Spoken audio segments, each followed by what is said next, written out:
energy, SOMPA dear. A market yapa, SOMPA dear, Sassiso, and many dear. SOMPA FM, SOMPA TV, market yapo, SOMPA dear, and my energy.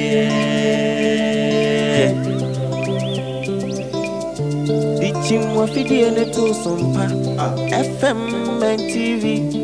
nebema weni jie ene aketiapa nebema weni jio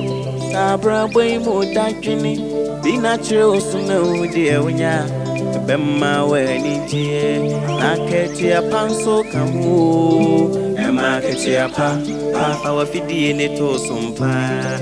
FM and TV why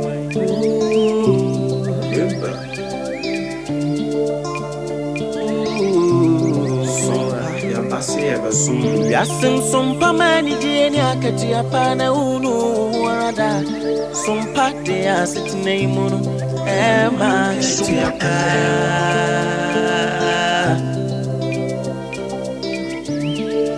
ye no mai munsam makudi munsam jina ne kasebo bijisam ni ejasu sem jina SOMPA de abama SOMPA FM Emma Katiapa, SOMPA TV, Emmanijie, SOMPA TV, Emmanijie. Oh, wisdom ni mitie SOMPA FM, he SOMPA TV.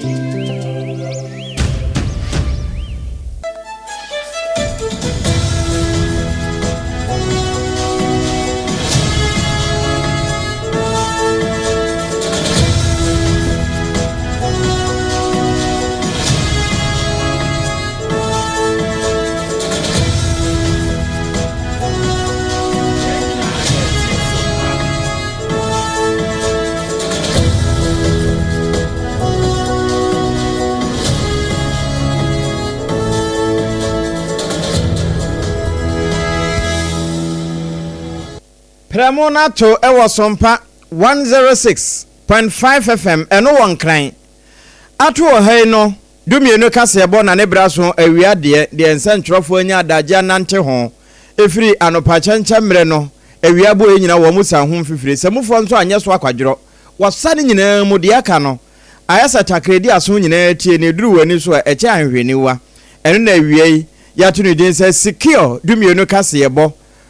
Kutanza de tosu de dunenum yede somo afri SOMPA 106.5 FM nkran na abubu afaso akofa asantema agye atum SOMPA 93.1 kumase santema ntamu ehokro na ayiko 100.9 so fa e de ama asanteman ewia enso ho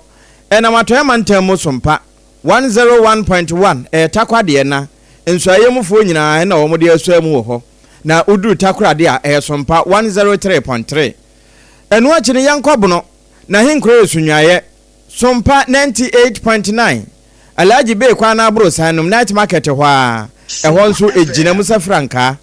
afe yebubu kofom odoma hinkro man masase paso a osagefo aboboa no SOMPA 101.3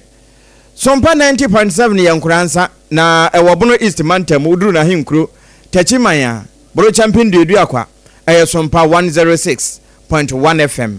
ensemi nyina no yabone bedde e de akwa akoto www.sompaonline.com okoho abenya bia kenkan nya bia hwe saa na won ma ewa manone chichiru France abrochimamu wo mo se bon e wo Paris e adamfo pa radio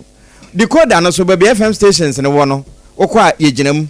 saa na app no so okwa no wa hwe SOMPA no so benya yen Facebook e ho won kanto so wadwempo yehia wo hobi e SOMPA 106.5 FM ya na wo de akra na so YouTube di abrochirefo nyina SOMPA FM live ene yenante na wiensama yede toa no bi ene se mampani John Dramani Mahama afekere ne se aduasa akere se fuel levy na eba no wonnye twe na wayi adoa abam adwuma efo nyina wono betua bi ewa wasa ayem eno no ewa wasa empo hokros ni bedwane wataya mantamu wanum susu se abrantie bi a wanya mfinhia no aduonu enan yakuno yebedim nkomo Akwada bi a wadi emfihia edunan ye beto dwa se nipa bi akosese no ewo Madina no enipa mienu ne ya kire wo mu ene ye besan so awuram wo ngumasua so eye enwemu abede dwa se abana nane sika de agum se de beye na acherecherefo ene adesua pa basic school ebetimi atodwa aseye awonom no mo hwa bambo ho nsem so ewo Ghana ha e de krata ba e de nsem e na wonom kan Omampani Mahama kopie mu ewo African Union dwumadie kese bi ekoso na wode atudwa ya wo kire mu ese transatlantic slave trade ya eba o memu ese mpatasika bi a bibiman ensa kano wo mo agie adechia memneda wo so no mase wo mo hye mudie kase no benya akoso e o legonsu apomu na sade mu nsem tie no yewradwo wise waso kane ade atoso Osahene Alexander kwame na fanyo make wono ene donkuma no ba no dani wo mrahye bedwafie drepu mfidie no wakasa afa ho University of Ghana womo eden krata ba bontense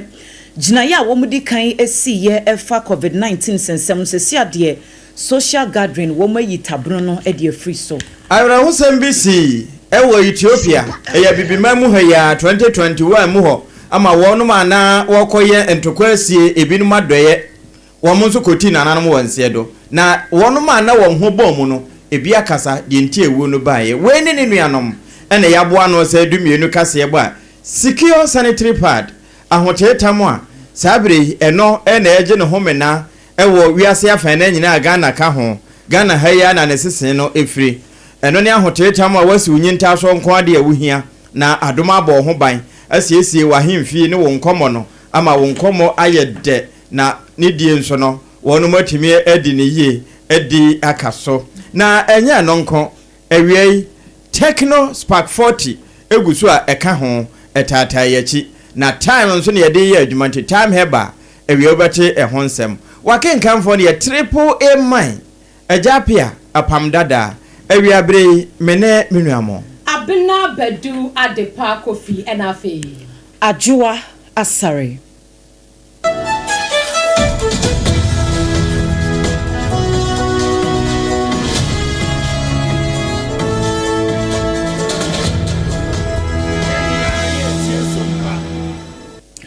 Abusianfo afei yanje brekase bono enchiremu ankasa enie mrahye bedwani ya wogina mu edemo omanfo a ewo Madina bato mpeso so eye onunyanfo Francis Xavier Sosu opanyini ede atudwa se ensemu ebobo ba ye betudwa enra se emrantie beye aduonu wo mo aka wo mo ho abom akosese akwada wedi emfihia no edunan no enipa mienu ena sesi a ya kire wo mo ewo saa ensem no emu na ababa wei na woko school ewo Madina number 3 na ebeto dwase we no eye gang rape ya enya dakoro ena emrantie aduonu no wo mudi sa adwuma no ehyasie February bosomnimu ewo afia ye wo ya mu namso ama akoda ne kora wo fa ye furu nyinsan ye ansana na wofo kora behunu se bibi etesa atono na ye kase die akoda no babia woda no na dwene mu kura ye ne he sanse bibi etese pa ne ye di bedi wudie ya na ano odin ya wofo no so enam so ede tu dwase akwakwa ye oha okese pa ede abedan abusua no ne tichu ne niam ahodo ya wo de begu akwam se de be ya akoda ne kura no adwene mu nsam no betimi asiye na trauma bi a etesa no wamfa ne ho ankwankohye mu ebi na ensam de beto dwa no Madina dofsifo ena yekodane asam no edema womo a womo ehyenhwehwemu ase ewosa ensemi eho na wonim se mrasebedwani a wonpotem ho nso eye nipa bi a eba enkoda no manfo human right ho nkomobo a waji din ye pa ne ni de akire ewo Ghana ha enti enura wabra okopie mu ewo mai emrasebedwamu a no wono de na no de nsam atudwa no en wodi tudwa se wono so wote asam no wana so wobo divisional commander no odadofso no ho amane eko ho ma ne briefing wo niam ahodo bi a na esese wo hunu edefa saa ensem no ho no wo se nhwehwemu a wo mo hyase nam so ama wo machi nipa mienu afoforo no aka no so enhyehyɛ ahodo agu akwan mu sɛ yebetimi akyere wo mo na yede wo mo abegyina mra no anim. Mr. Speaker, my checks with the Medina Dofsu commander of the Ghana Police Service confirms the fact of the story as follows. 1. The victim in question is actually 14 years and lives in Medina. 2. The girl was discovered pregnant by her parents. 3. Upon questioning, she said she had had sexual intercourse with 18 men on different occasions. The Medina Dofsu has obtained a complainant statement from parents of the victim. The victim's statement has also been obtained. A police medical report form was issued in respect to the complainant to send the victim to the hospital for examination and report. 2 suspects have been apprehended, cautioned and detained to assist the police investigation. Efforts are underway to get the remaining suspects arrested since the condition is a matter of deferment. Thank you. Enwachi enwo panyini editu dwase asem we nya asem wo esese ye defe no kra efra ne ntoma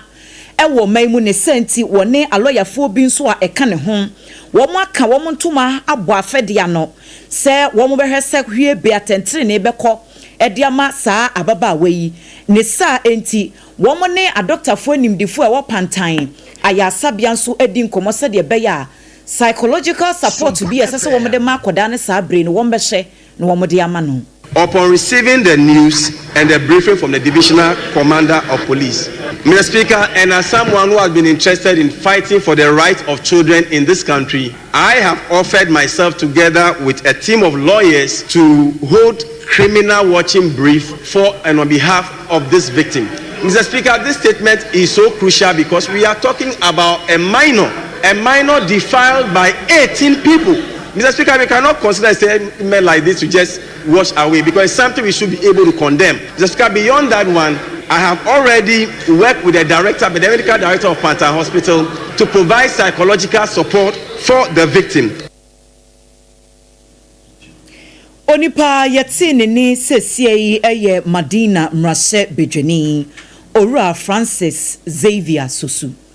Wa ensam foforo mu no ye tu faase wakode bresia mu a wotu an nsem ojabum akopie mu awo atoye ematem na atoye matem ho na ye dru no ye primu a wasa empoho krosini ebedwanim ekro baako a eno no ehye wasa empoho krosini bedwanim eye wasa ayem na awrahusam abusia efri wasa ayemu eba ne se abrante wa afei no wasi so a wono so agya wo ya ka mai wan ka ma tun kakrakra ebo ne bram ema agya wono so benya bibi kakra ede ne yere ene ne ma na busua ade ahye wanu pipipi mu wanum se wo mfinhia no be se aduonu enan wanum se wo mususu se wo ye amroba ye kunu edadam ye kokoma ne so ne ye ne amani boni nyame nipa atwetwe sansemi mu enkomo nyame nipa otemeka ma hey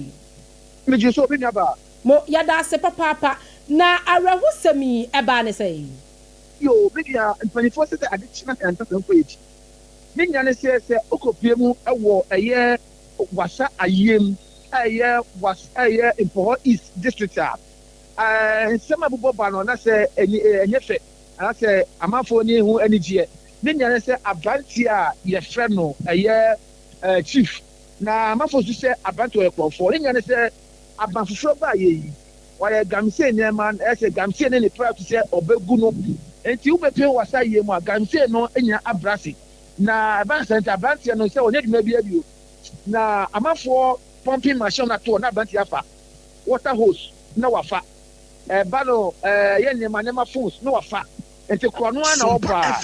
na se abanti se approach fortune do ombe jani do post fortune do ombe jani do na otina acha do hwe bakope na abna mo jaro na so na mo no man ni meti so na oyi achia gu amafo so and na say a common for no in fact they are not happy too much and not na babia na abantie na busu afo no what is said bedrooms self contained na insure atuto 20 abantie no ne ma men na busu afo atu afifie ho and abantie na me say bone ne de na ne timo sum enu nti no when na so no botu ento da ho ti efie ho no ma insure twa ne ho hia said bedrooms no kwa eti ho na ne nyane sɛ da bia da no abɛnte ko sane maame baabi a maame atu kɔ no kɔsra wɔn na baatan ɛda no fia no abɛnte na nkɔ kɔsra ne maame eti ɔmaame sɛ me bɛyi chief da bia ɔbɛsra me na ne deɛ wɔmɛsra na adanti a maame mo anan kɔhwɛ me madam ɔkɔyɛ a ɛsɛ sɛ chief ɛna ayɛ twan sɛ sika na pɔmpɔn fii sɛ pan ho a sɛ bi ɛda nsuo mu ɛsɛ sɛ chief no watwe ɛda stɔfin kyɛn mu ɛsɛ nipa bɔnɛfoɔ kɔdi owufoɔ ɛtuma to abante wɔ dɛm kyɛ sɛ abante ne ho yɛ ɔmo ahi ɔmo de knife bafo wohwɛ video no atwa gu no a wobɛhu sɛ aberanteɛ no knife da ne nkyɛn ane nyame nipa gyina so ma me na meka nkyerɛ yɛtiefoɔ ne ahwɛfoɔ nyinaa sɛ ɛtwa gu live ɛwɔ SOMPA 106.5 FM Accra eti hyia yɛn Facebook wɔsisi ɛsan sɛ yɛn pɛsɛ birimbirimbɔ ɛbɛkyi wo nti yɛayɛ ni no bracket white eti nyame nipa to aso ma yɛn ɛno nti ɛyɛ sekan a ɔmo de aberanteɛ no wu no hwehwɛ aberanteɛ no anim yɛ ne basabasa nyɛma ne ti no ne nyinaa agu ne nkyɛn na ne phone na oyi so kora ne phone no na sɛ nipa ne nkɔfɔ ne ɛnyɛ anrobers na ɔmo yɛ ekumɔfo nipa bɔnefoɔ nti ne phone kora ɔmo amfa aberanteɛ no hwee ɛno sɛ ɔmo kun no ɛkɛ sɛ ne ho ayi nti ɔbɛfiri asasefo asase so na wakɔ ɛma sɛbi ayi nyanya bɔ bɔmanfo ɛsɛ ehu a abobiri bɔ bɔmanfo no na ɛto bɛtwa okuro no mu na sɛ aberanteɛ no ba na obia ɛkɔ n'akyi ayɛsɛ akorɔma no ɔba pɛrɛ akokɔma ɛkɔ akyi na ɔmaame ɛsi wɔn ma esie obi esuro aberanteɛ no ɛni ti no sisi amika sɛ ɛyade aberanteɛ no ɔmo kɔdu dɛm wɔ no na nipa bɔnfoɔ ɛtumi ɛdi aberanteɛ no wu yɛaya ati wɔ kono ɛma aberanteɛ no ayɛ twan sɛ sika a ɔda yakonnwa mu ɛwɔ dɛm wɔ ne nua. nyame nipa mo yɛda ase papaapa na ɛberɛ a wo kyerɛkyerɛ nsɛm yi mu wo kyerɛ mu sɛ wɔbɔ korɔ no du na polisi adwumakuo no kyi ne du wɔn mu gya ne du na kyɛ sɛ ɔyɛ habitual amrɔba ebio nso mfonini a miwie gyina hɔ ma me mfonini a wɔde kyerɛ yɛn no asɛ deɛ ne ti no yɛhyɛ daa na asɛ yɛ blog na yɛde abɔ soɔ ɛno nso mu bɛɛ mu no ɛyɛ deɛn ɛna wɔde sɛbio apɛkyɛ ne ti ne saa no. Yes, ye bɛɛ funu yɛ hwɛ yɛ na kyɛ sɛ wohwɛ ɛyɛ dua paa na yɛde anyema aberanteɛ no but video na ɛtwa gu no wohwɛ edua so ni hɔ ɛyɛ knife ɛna ɛwɔ hɔ na knife no hɔ na asɛm no wɔ no wontumi nhyɛ sɛ knife bɛtumi anyema ne pɛti saa knife na nkabɛtwitwa ba wei no ne ti na bobɔ sɛ sɛ be ɔbɔadeɛ no nti esu sɛ ebia na ɔmo ne ti bobɔ fam aha saa na yɛ sɛ yɛbɛtua maka sɛ esu sɛ ɔmo bɛto no ɔmo ne ti bobɔ fam ɛna ne ti nyina anyema na aberanteɛ no meka sɛ akyire du ebɛgya ne du na ebisa besa mu no ɔmo kyerɛ mu sɛ aberanteɛ no eko na ɔwɔ mu no mpanyinfoɔ bi ɔmo sɛ mpanyinfoɔ bi ta aberanteɛ n'akyi a kyerɛ sɛ aberanteɛ because ɔyɛkyi ne bia ɔmo akɔsrɛ na ɔmo agya no yɛkyi ɔmo akɔsrɛ ɔmo agya no na me nua bari baako sáré ahɔn asɛm a wɔn mu sɛ yɛkɔ pie hɔ no yɛnim sɛ nka nipa wu a sɛbi yɛka asɛm a ɛhyɛ nkuran na yɛde gya ne kwan obi a wɔwɔ bi anka asɛm papa bi amfa nhyɛ aberante ne nkuran ɛna nyame na etua ɔka ɛna wobɛwu asɛ wu ɔsan bɛkɔ bɛsɛn wu awu bio deɛ ɛkɔ so ano no. nyame nipa yi mfonini a ade sɛnde yɛ no a biribi ɛda ɛyɛ akonnwa ne mu anaasɛ sofa ne mu a aberanteɛ a yɛka n'asɛm ne ti da soɔ ɛyɛ fom ana ɛyɛ blog ebien nso bibi bɔ ne nan deɛ bɔ ne nan ne yɛ de adea ne bɔ ne nan ne yɛ ntumago ne ahoma ɛna mo kyerɛ no on sɛ na ɛba no aberanteɛ no on sɛ ɔyɛ bodamfo yɛ deɛ ne ho ɔden enti susu sɛ ɔmo kyekyere no ɛna ne dan ne ti kɔn deɛ ɛyɛ fom ɛyɛ pillow ɛna ɔda soɔ ɔda on sɛ stuffing chair no deɛ ti sɛ fom na ti sɛ pillow no ɛno na ne ti ɛda soɔ na ɔmo kyekyere na aberanteɛ na sɛ na ame sɛ ɔmo timi ɛyɛ ne bɔne ne phone ne so ada ne bo so na wɔn mo buru no wɔn ankasa de phone to wɔde ne nsa to ne kokko so saa aha anu kyɛ sɛ nipa nkɔfoɔ no ɔmo nyɛ anrobers sɛ ɔmo yɛ anrobers na ɔmo bɛdi saa bɔne na ɔmo fa phone no but wei no ɔmo mpɛ ne hwee eti susu sɛ fair play bi wɔ mu esu sɛ bi na ekumofoɔ no ala nipa bɔnefoɔ bi a ɔmo firi ekumo hɔ no na mo nyabanteɛ nea ɔyɛ ne nti no ɛna ɔmo get rid of him. aberanteɛ wɔ yere ɔwɔ mma masɛn sɛsɛ yakye obi wɔ ne wei ho oni yere oni ba na Friday after no yenyanti say asomasi ana obenten na say odisa nyampra sani na abranti ankasa ni dini a mo so mo de friend won potam wani chief na ni dini ankasa de san edi a mo de man na no chief ya beda se papa akwaso afa wani di sa wa husem ya chi de beta fo bi asompa na de asom ya ni aso de asom ya tiefo asompa ai abusia yakwadi nkomo yi ewo atoye emantamu wasa empoho epu ye krosi ni bedwanem ekuro ba ko de wasa yem ena sa awrahusemi esi ya branche kuma 24 years wenyi ni biasa wan susu se empotem wade na wogene home na papa nyasam ketwa entinsese ni die se adehia wan mu okrom wa na di na yawsa o so obi na free baby ebeye ne sade a emre ene na ene betwere yada so aginam ewodumia sikio kase bo SOMPA 106.5 FM nkran tumirika na bra so bi na fa won kanto so enso ebeto so Hajia special local foods adamanti yebekenkan ede amaw na amedu wuram ewa amamuomu mampeni John Dramani Mahama enne amanebo bi efiri na bobo anu aba ede a kire sade na no ye boss so kire wo se eba sa levia womode ato fuel 1 gallon bia so ye 1 cedi no enra na ye hyase aye adwuma ne na amanebo firi mampeni abobo anu aba ne kasa mafo ye Felix kwachi fosu ana abonse ntrofo amane edi a kire se mampeni se de nanka woma ye abamu adwuma wokogina petrol station okuta chit na yebu mano woduru ba bia na nijasi so a wonnum no no saade no watwam enti se fuel levy ba na obi atua 1 Ghana cedi ewo tank ba ko bia ho ana gallon ba ko bia so a wonmo ye aba enwuma nso won betua bi DC tua MP tua sada ena wonmo aka won nso ebetua ne pepepe se de timamu ni bia etua na asemi bae no asa etwetwe aso mampani ibu man no na ba mamuo mu a emu nkomo no ya na yen aye wo mu a wo bu man ne de amaye no na yente ye ho ase papa na saa asemi ho ma memmonwuram ne ye ne yewura Duncan Arthur wono eba mamuo mu a wa ben mu pa wo ye obenfo na wo sanso ye duyefo ewom ye ne doctor nkodi nkomo na ye musa ne se enkomo yi a efiri mampani aboboa no abai no wo a aben ewa mamuo mu no sai na obesi a kirem amati mamufo ate ase ehunu ba bia mampani pese wode na ni kire yewura danka na ata wiei SOMPA sike odumienu kase ebosu ni ma hai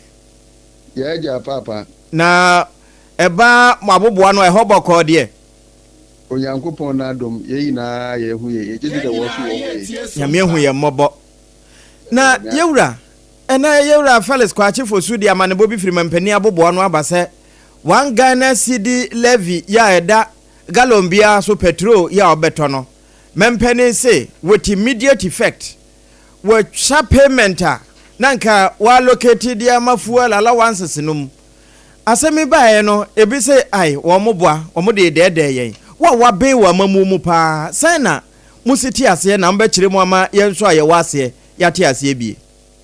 yo medase mitia weti fu no wahwefo nyina bo the kind that yanhwe from the point of leadership another yanhwe say obidi domanyima be yanhwe do ye ya ka say me the color of the leader affects the situation or the environment another okandin nusu na ne ban okiremo all the osuwo manemu nti say okandin ni obi a opia akonaja ono omaimunu nyina so akonaji na obeda akiri so you be a upper perquisite another upper nyama kuntan na o man so obaye na owurajo mama am the where you can wa abaye president ni bi na aye to the volleyball wakati na akiri na wa hwa na wa hu bebe loopholes another bebe chimato uwo na Ghana fire na adom ato abaman into onu onyi excuse bi ade all in perform osande president ni where the bidder where the vice ni bidder where the MP da into you obi a ninyimde no numu do wo Ghana amambu semu into so o take a decision bi a no decision na numu yedura decision na otapoa decision na obama Ghana research no ka no obama Ghana yetum ye move another year free ti baby a yewo ma onye ne akwati bia papam enti ame mo hu ne de waate na ase ne wahwe ne wahu de le beje Ghana fo 1 cedi na nche da kwọbụa fango another da kwọbụa fango oboto we dey go machine tin market yenya light enu Ghana fo yesterday da bi mente entuma fango say shala odo na nka so hwe ne fie so na nka so hwe ne fie not to where expenditure da meji de obobo ye yinala enti na o say shala ne coupon na hwa mmiri bi atwa ko na coupon nkofo otum wonya mebi mpo okoton coupon ni bi obi mo de coupon no wate chiche wo ga esekwa na nchele ye adwuma na sanko wa mo coupon na oba mama aka adwuma na ale ya wo ba hare wonti na nche wo mo coupon na nso no obibi na abrabo nti iya wa abusing another wo fa coupon no bibire wo fa ye mo de wo ye nti ono wa ye mpida wa ye minister da no so je coupon ni bi no onyim bese mankofo use coupon no a won use ni ne sende wa be president no regional na do akade dem coupon no won twoma onyim coupon no ho kawa odeba megide da say bisa auditor general another bisa accountant general there one calculate a year coupon na abanzema wo bodi a am the we mbesho nti megide da oya asem papa president tibitwem okade yen tighten ye about na he tighten ye about no mo tighten mo better o man be den akonim nti entitle ya belt no mejizi de onu leader no so onu say so title na belt nti ho na wo be na nyina so one title no belt in pocho medat nti e ba ne say ya na aye Eliza by example. Yes, leader by example, na leadership by example. Wonderful. Na miwura aba ne say no wono mankakane no wonya coupon a wo mo som yen na woyi wonya nsom yen no e ba sesei wo mo nyina ne yen betua ne pepepa akoye chempesa no wombe yi omuyam na wasomsom a yeso womsom man NDs aben a what this is yara osanda Ghana fo won pede jomama onya assembly alaka de menye we ntina man performance hwa ba what wajeman to the extent that says ya wukita to third majority inti cheta azibiala opedo ye no Ghana biala ofam rakwan no odo otumi ye inti so wa mo da mo kwan no da on the no excuse. There is no excuse. Inti se ehwana wo mu coupon enne wo se the coupon ho nti yi ho nti wo ntum wanye adwuma na order wo to mo ho na obotum waye ho ma obotum waye no woko president mama wanka nchen de MPC na la owo bebire mpo message ro hu mo ode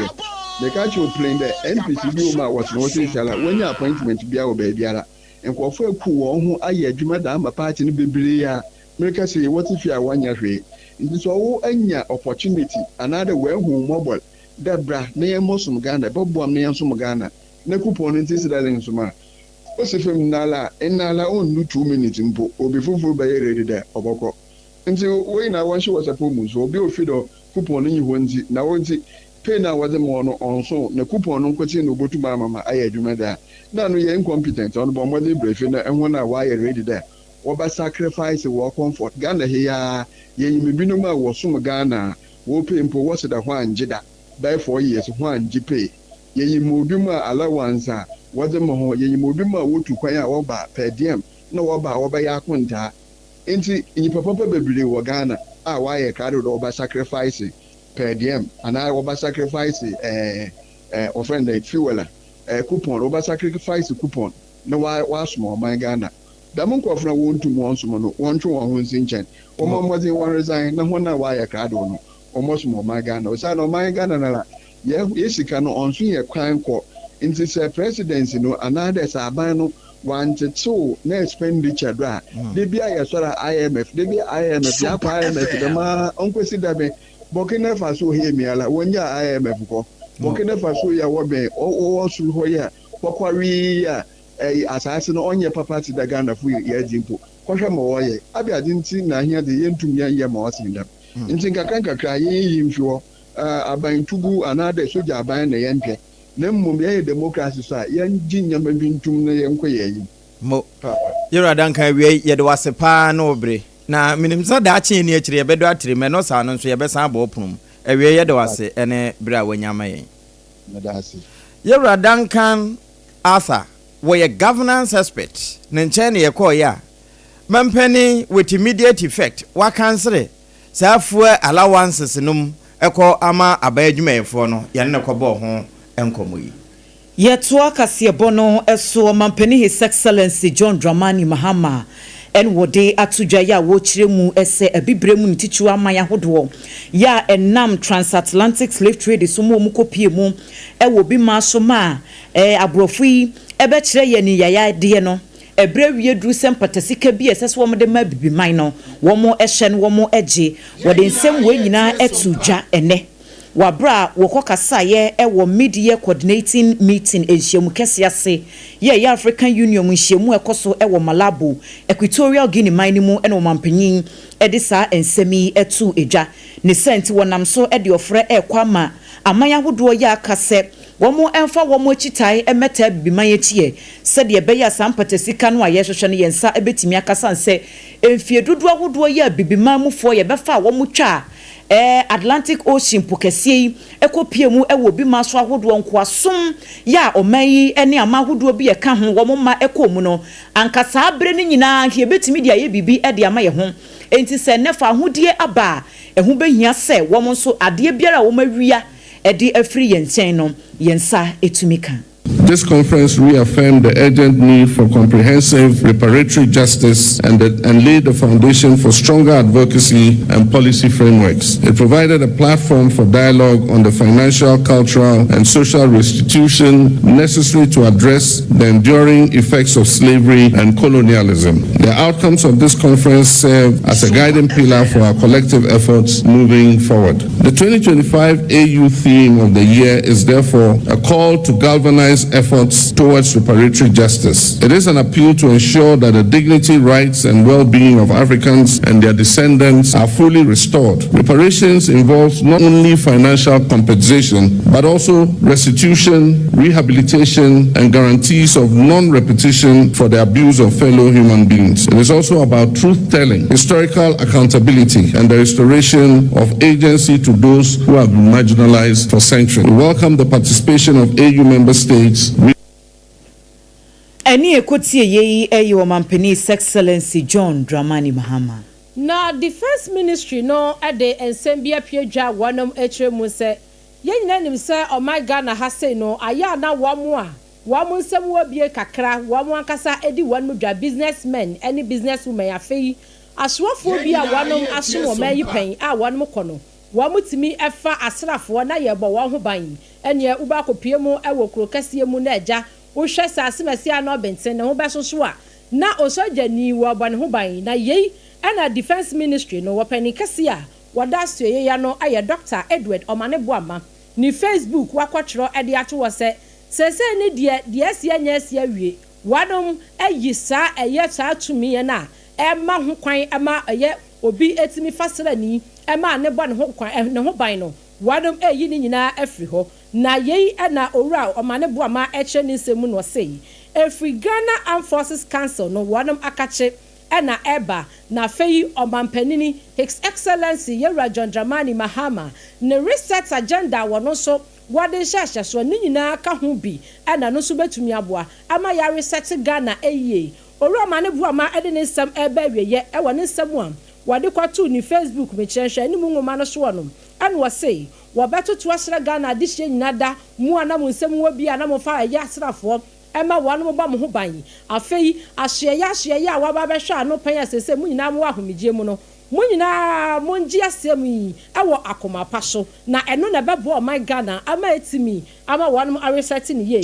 na ni nyina enkanfo ano omo ye saade wei na etumi aboa ama perepere yo afei bibia ye be ya emu beda ho fan amu obia etumi ahwe mu bie afei obia betimi ahya mrase ni obia emedi mraso no ni nyina no etumi esia no owura Omaneboama de ne nsamba wiye no sei wo ka kire security agencies ni nyina se wanu mu hwe na sa directive ya efri Ghana Armed Forces wanu mu council akachi ebai wanu mu nyina baboa na wo moye pempensuwa na nkro ni wo matumi di wo se ayoyo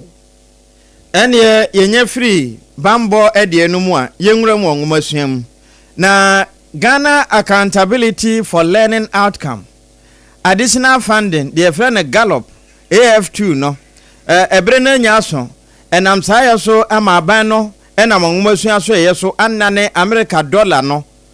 wo pepem wo hani dunso akire po baako e de atum se beyo na adesuapa ebekoso e wo my ganam na basic schools no wo mbenya akande ahodo edesua de afi achachefo nso de wo mode ye nhwehwemu anya suahunu de aba be kira de no eno nso wo mbetimi anya bibi e de abo ehon bra na na soafo abade akire ohwe nwumasua so Dr. Clement Apak bra wone project oversight committee no ehyiae enkomo no wo bo bia sompansa ntwerofo yenso ye boso ediama yetiefo. Gallup AF2 provides an additional $117.1 million United States dollars to scale up basic schools. We must ensure that every intervention, from teacher training and school grants to performance-based incentives, is effectively deployed and monitored. As a committee, our effectiveness will be measured by the clarity of our direction, the quality of our oversight, and the responsiveness of our system to on-the-ground realities.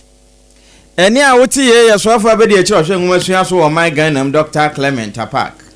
University of Ghana Legon Suapono en womde atu dwase eso na womde kan e de beto emontene eso se woma bra enhyiamudi ahodo biara e bekoso e wo Suapono emu enam COVID-19 yade yi niti e wo empotemo sesi a womayi sa ban no nyina e de afri ho wei e yenkrata ya Office of Student Affairs for ena edeba ya University of Health Services nso any management e de Suapono nyina nso no wo ka ho bi ansa na adwen nyina e ko benkromu a wo ede sa enhyehyi ababeto abontene ebeto dwana nsemu ntemu se COVID-19 yade ni bia yiniti e wo University of Ghana honam so e mampanifo ye se ne se sa na tie de a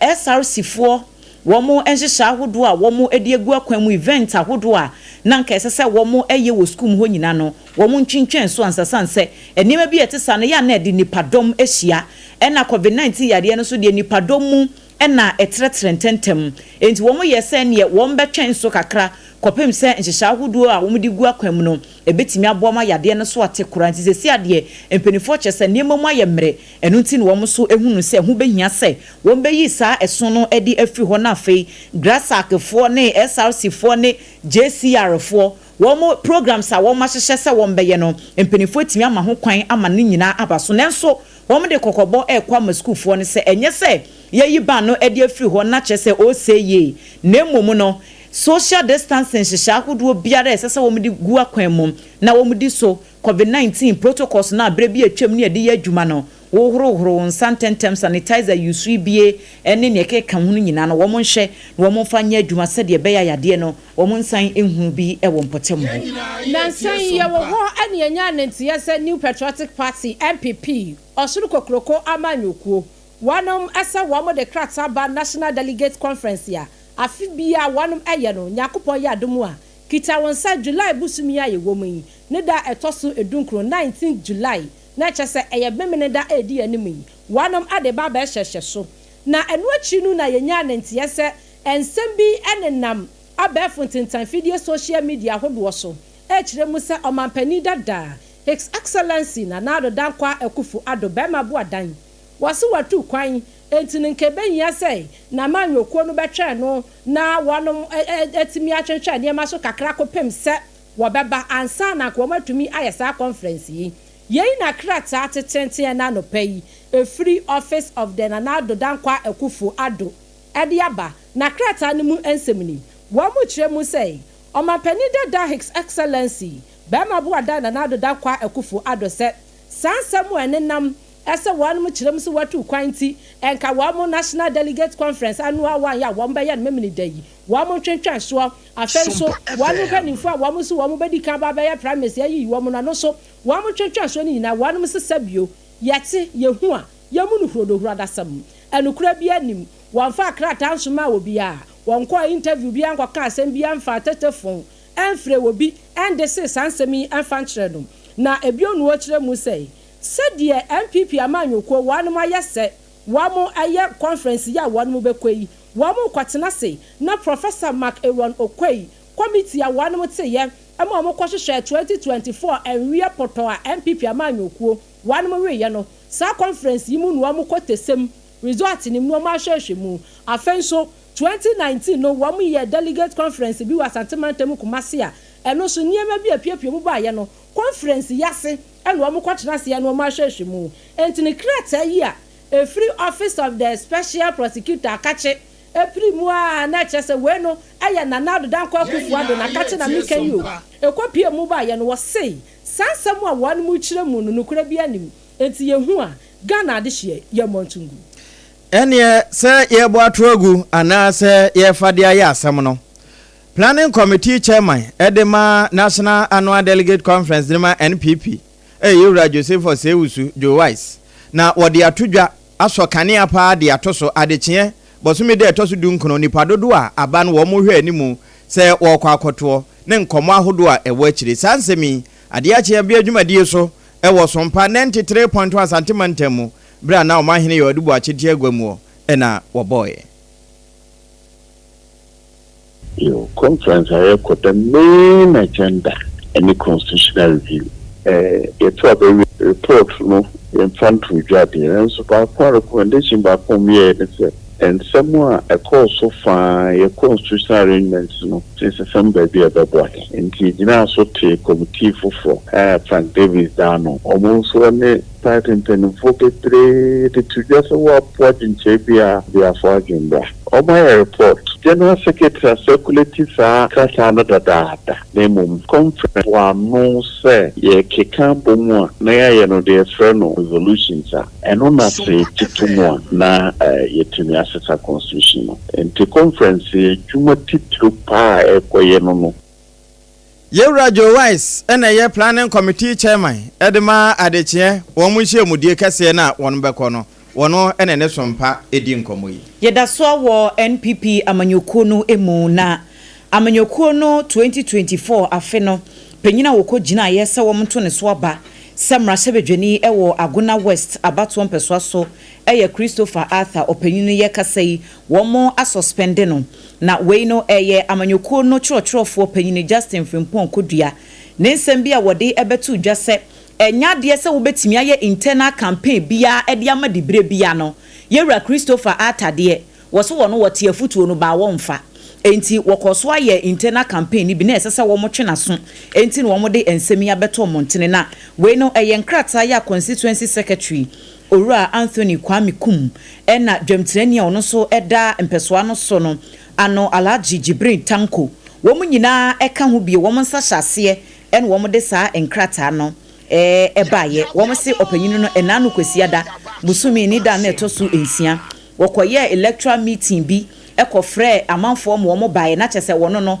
party no mu position wo pese wo di hu dibre no wo hyase se wo ye campaign enu nti ene wo mo nam so a wo mo sisi ade wo ma suspend no kopem se ginaye foforo bia no wo mbesi ede afa ho na wo mo si nso a de be free mu ababia ne de ho amanebo ebebremu na wamrashe bedwafie edom kuma awanom wo ho womba no dani eyo ononyamfo Osahene Alexander Kwame na Afenyomakin efutumra rashe bedwani no na wagina simpie ni apaso awamrashe bedwafie na drip machine Mecha District Road Improvement Project sa eye enfidie munturumun ya omapani dada Nana Dankwa Akufo Addo ni NPP aban wo madama wanom de ba yese ene district ahodo ani nyina no mu amakwan nye mu betimi de adwidwiri so ne ade a na bi wota so na bi yi gotam na nyina eboa ema empatam so etimi afantam pefra no wo kire mu sei sanfidie no wanya nente se ebi mu de ye galam sei wo mu de tu gala yeyi na wo kire achiame hene a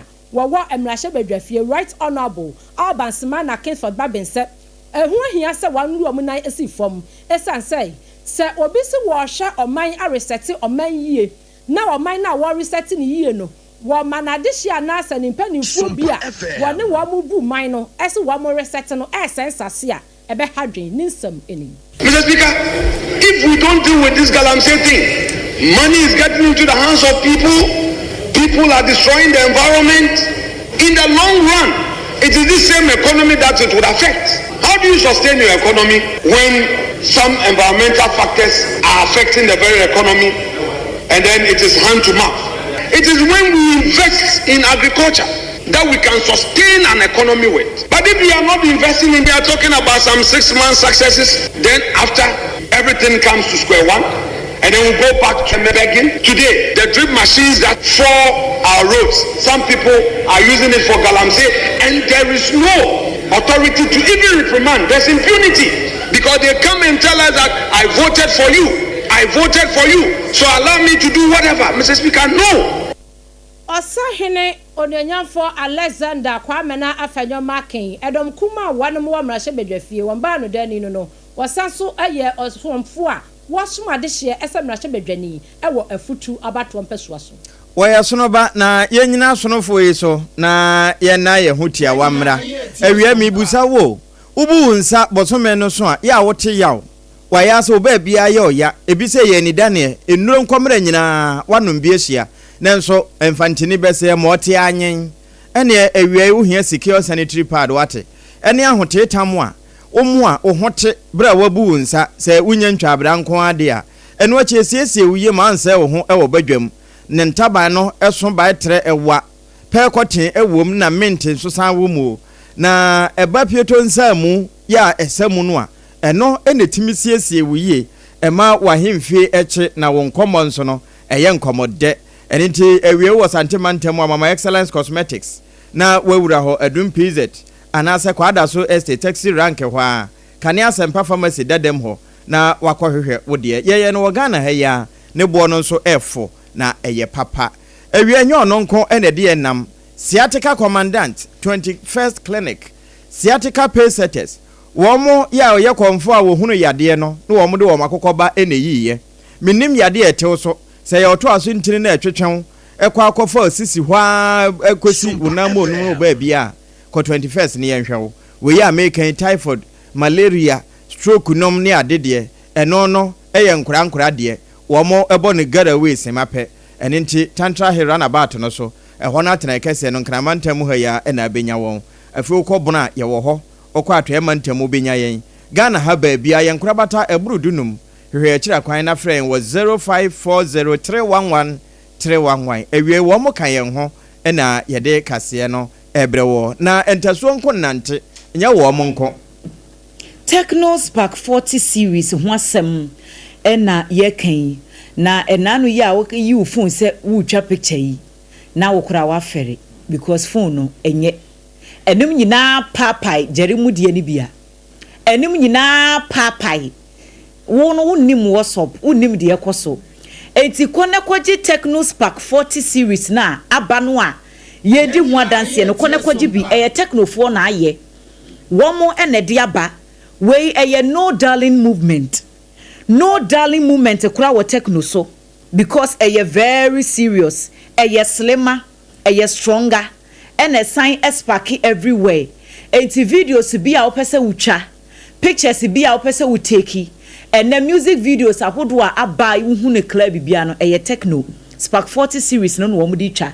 enti bowura wo mo stores ahodo a aseta e wo Ghana half na ba bia obetimi anya bi na wato social media no so uko Instagram at Techno Mobile Ghana and TikTok no so at Techno Ghana ubehunu wo mo na asem bia opese obisa na order bia opese o place so wa place wo ho bia na wo nye social media person enti wo pesa wo frɛ na woni omo ehwehwe nkomo a eye 0303 980205 0303 980205 na wakwaje wo Techno Spark 40 series no na bibia etumi akọ enkan na time heba Mr. Sian control se wanumu enyo de wanumu ayo tebetebe se di obi ebeka no de bia wonko ahonam ayo boho wo ye ayetse kokko aya kekere no roba wansi didie ni mu bie afen so wo ho no mu a wo hu se eniema nkoyie e wo nipadua nim eye time heba Mr. Ani ya kafodi amawo na mu asebio mo private party wo broni eka no ne ye ne beka no ukukua mu ho no sebia wo ba nim ana ba ma ne che ho rushes gugu ho afei ba ma ojo so pew oba wo ho no mu asufita bi gu aya na enyan afei wo kwa fichira wo tse yawo eye time HH Mr. ene ne capsules enu bi ena wasa upe na obbo na aboa ama uba ya wo ye no atumi adimu na oba ma yo no so watumi agira brane na low sperm count so ni nyina ebeboa wo na ose adure yi eye ma oba ene bema ni do so puo mu monfre 0244 417-669-0244 417-669 baby a yeton adrobia ubenya time herbal mixture anytime HH mixture any capsules yi bi ato enumako nyina da menti ene ye bi kase yi ede somwo ye ba sisia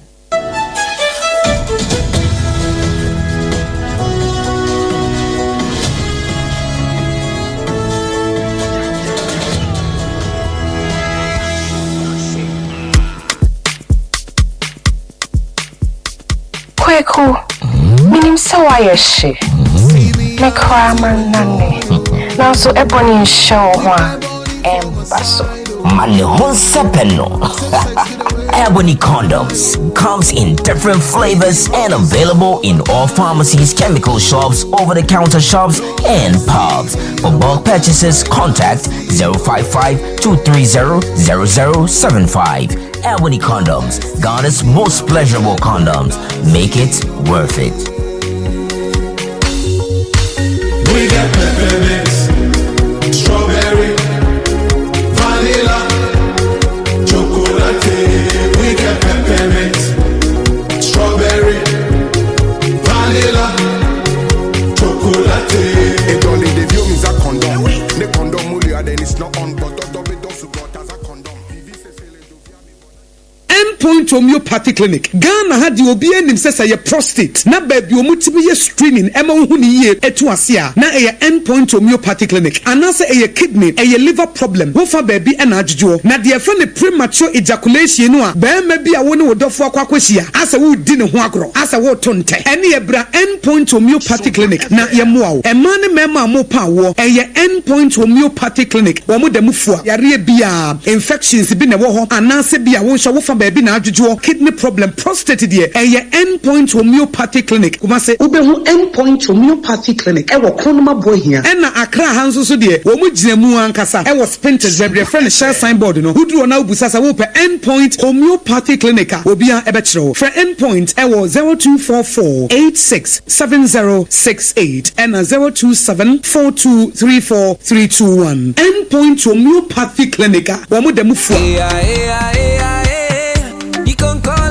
macho, make you spark anywhere you go. Oh. Ghana, are you ready to level up the vibe? Introducing the all-new Techno Spark 40 series, the phone that has got more power, more style, and more spark. Sleek and classy. Kaish! Big screen, check. Long battery life, check. Crystal clear AI for your next viral post, triple check. Super fast processor for all your gaming, streaming, snapping, slaying, and flexing. You can call it Slim Macho. The Spark 40 series is built for the bold, the trendy, the Gen Z, and the unstoppable you. Don't forget mommy and daddy you. Long-lasting battery techno is your plug. Rush now to any techno showroom or authorized dealer nationwide. Whether in the north, south, east, or west, we always have one for you. All at very affordable prices. What are you waiting for? The Techno Spark 40. Slimmer, faster, sparks everywhere. You can call us on 0303-980-205 or follow us on social media. Techno, stop at nothing. Ewra, me pacho bra na me hwa de wo bagi. Bra, aden, ena nso biem. Time heba me hye ya me ka se yi ba akun. Ani wayi mi ensen. Bra, sanya time heba me hya esia gyimi ni me fiefo enya de abako ebeso yen. We de udi se ofani nyina. Time heba me hya me ka se me di wa dance ya heaven ena de me kwa akopie. Enti se malaria we draw ne time heba mixture. Enye enunku o, de nanum ato a wontimi anidie no. Time heba mixture duro no ena ye ma wo. Oba a wafa afuo de wo ma akwada no fo. Any akwada woni mfie dumienu entimi num aduro yi bi se obeto aduro yi bi anoma hwe se wako hospital anase lab ame yehu se wo atridie malaria yi bi ansa se opetam heba misha enu dudu atu a fo ani kire KNG Herbal Center ewo Emrom Abidjan House ana ba akoso wo atonso Monaco Junction enu echi obenya bi atowo over the counter medicine sellers any herbal shop dodo na em Fre 0244417669 Kayo set time no TIME time herbal mixture afi malaria fever bi adani ziba ewo mu no betu akọ FDA agi adwade nkratoa yi atu